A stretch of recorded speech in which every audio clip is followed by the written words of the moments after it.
Bonjour et bienvenue aux journées Focus Métier de la communication événementielle de l'école ISKAE. Nous sommes aujourd'hui avec Inès Duhard, consultante, influenceuse et fondatrice de la marque de vêtements Oanoui. Bonjour Inès. Bonjour John. Alors j'ai bien prononcé Oanoui? Ouais, nickel. Oanoui, comme ça se prononce. Alors avec plus de 80 000 abonnés sur Instagram, je sais que beaucoup de personnes te connaissent déjà, mais pour tous ceux qui ne te connaissent pas, est-ce que tu pourrais nous parler de ton parcours? Oui, tout à fait. Je vais essayer de résumer ça parce que du coup, je suis un petit peu multi-casquette. Alors, j'ai une société de digital qui s'appelle Vibes Digital où je fais en fait du consulting, de l'audit, des recommandations de stratégie digitale, des formations pour des entreprises. Je suis également du coup enseignante en école de commerce à l'école ISKAE. Et puis en fait, je vais faire des accompagnements en opérationnel pour des stratégies digitales pour des clients. Donc ça, c'est en gros le métier de community manager et de chef de projet digital. À côté, je suis fondatrice en fait de la marque Oanoui que j'ai créée il y a 2 ans déjà, qui est distribuée sur les réseaux sociaux et Internet principalement. Il n'y a pas de point de vente physique.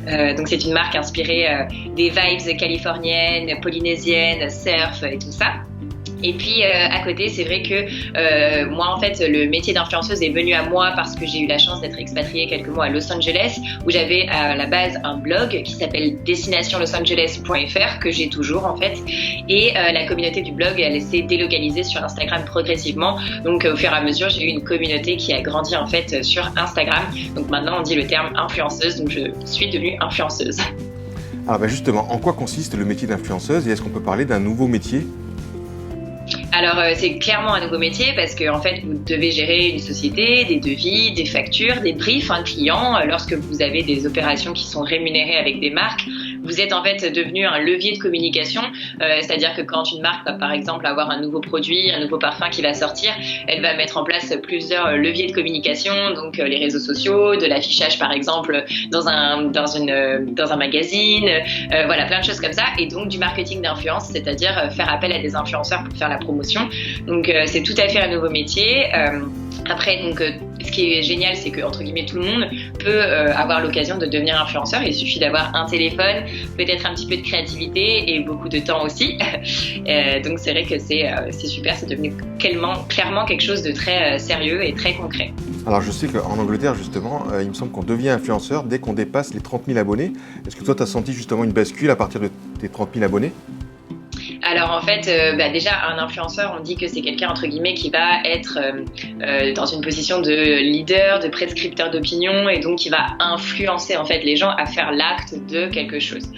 Donc c'est vrai que moi je me suis jamais non plus vue trop comme un influenceur. Faut savoir que les influenceurs ils sont pas super fans de ce terme parce que c'est un petit peu gênant quand même de dire qu'on peut avoir un impact sur des gens et les influencer. On n'a pas envie que ce soit du coup les influencer dans un mauvais sens. Donc c'est vrai que souvent on a tendance à dire blogueur pour les personnes aussi qui ont un blog, ou créateur de contenu. Ça, c'est vraiment le nouveau terme à la mode que les gens aiment plus parce que c'est vrai qu'on va créer des jolies choses entre guillemets.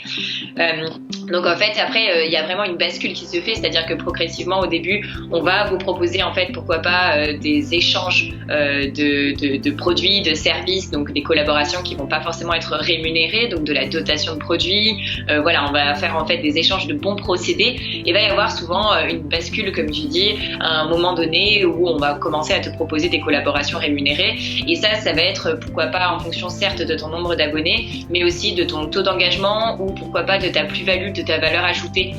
Si par exemple, je sais pas, tu es un influenceur et que tu as beaucoup d'acné et qu'il n'y en a pas beaucoup qui ont de l'acné, peut-être que Aven va te sélectionner pour mettre en avant leurs produits, et peut-être que tu n'as que, je dis n'importe quoi, 5 000, 10 000 abonnés.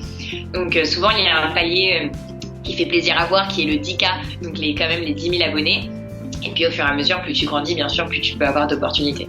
Alors est-ce que la crise actuelle a modifié ta façon de travailler sur ce nouveau métier?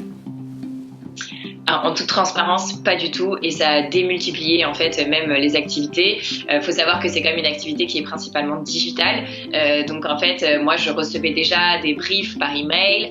Je faisais déjà beaucoup de visioconférences parce qu'on va souvent être en relation avec des agences de communication ou de RP qui sont à Paris. Donc tous les influenceurs ne sont pas forcément localisés à Paris. On va avoir des fois un agent qui nous représente, donc c'est mon cas. Et mon agent par exemple, j'ai dû l'avoir 2 fois. Au final, on travaille beaucoup à distance. Et puis je vais recevoir les colis chez moi et je vais faire ma création de contenu chez moi, ou peut-être certes dans un rayon de 10 km. Mais en fait, vu que beaucoup de marques ont des points de vente qui ont dû fermer ou ont dû adapter leur communication, en fait, elles ont mis encore plus de budget sur les réseaux sociaux, sur Internet, puisque c'est là où on peut vraiment en ce moment énormément se faire voir et plus trop en physique. Donc en fait, ça n'a honnêtement pas du tout impacté moi mon métier, si ce n'est même augmenter la charge de travail. Quels sont les atouts indispensables pour justement travailler dans la communication événementielle, à ton avis ? Alors c'est vrai que en tout cas en tant qu'influenceuse, pour moi c'est principalement quand même de la communication digitale, et il y a certes une petite partie événementielle dans le sens où on va nous inviter peut-être des fois à des événements ou alors on va peut-être nous-mêmes en organiser comme souvent des vide dressing ou même des événements avec des marques ou des événements caritatifs, des choses comme ça. Donc après pour moi les atouts de manière générale pour travailler dans la communication événementielle, ça va être un très bon sens du relationnel, ça c'est normal, être avenant, souriant, être passionné, être très sociable. Il y a un petit côté RP bien sûr, donc du coup ne pas hésiter en fait, ne pas être timide, ne pas hésiter à aller parler à tout le monde, à aller provoquer un petit peu les discussions, être aussi très bien organisé parce que forcément on va devoir en fait gérer plusieurs outils ou alors plusieurs personnes, plusieurs prestataires. Pour moi c'est un petit panel de toutes ces choses-là. Merci pour toutes ces informations et donc on se retrouve samedi prochain avec notre invité du jour. Merci Inès, passe une bonne journée et à samedi. Au revoir. Merci, salut.